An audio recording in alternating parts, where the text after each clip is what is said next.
আজ আমি বাড়িতেই তৈরি করে ফেললাম পারফেক্ট টক দই। কিভাবে তৈরি করলাম চলুন একে একে দেখাচ্ছি। এই যে একটি পাত্রে 1 লিটার পরিমাণ গরুর খাঁটি দুধ নিয়ে নিয়েছি এবং সেটা ভালো করে জাল করে নিচ্ছি।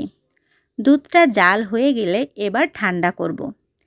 এভাবে নেড়ে নেড়ে ঠান্ডা করব এবং যখন দুধটা কুসুম গরম অবস্থায় আসবে তখন আঙুল ডুবিয়ে দেখব আঙুলে জ্বালা পোড়া হচ্ছে কিনা। যদি নর্মালি আঙুলটা আমি ডুবিয়ে কিছু সময় রাখতে পারি তাহলে এবার ঠিক অবস্থানে এসে গেছে। এবার পালা পুরানো টক দই ঘরে থাকা বা বীজ দই দোকান থেকে নিয়ে আসা সেটা মেশানোর। 1 লিটার টক দই মোটামুটি 40 গ্রাম বীজ দই ফেটে মিশিয়ে নিয়েছি। তারপর ঢেলে দিয়েছি দই মেকারে। এই যে দেখুন আমার দুধটা দই মেকারে বসিয়ে রাখবো 5 ঘন্টা। 5 ঘন্টা পর ফিরে আসছি। এই যে দেখুন আমার দইটা এখন পুরোপুরি রেডি। কিছুটা জল উপরে দেখা যাচ্ছে যেটা ওই ঢাকনা থেকে চুইয়ে চুইয়ে পড়েছে। যেহেতু এখানে হিট হয় ওই জলটা ফেলে দিলেই আসল দইটা বেরিয়ে আসবে। বাট এই যে দেখতে পাচ্ছেন চামচে কেটে নিয়েছি। কত সুন্দর একটা দই হয়েছে।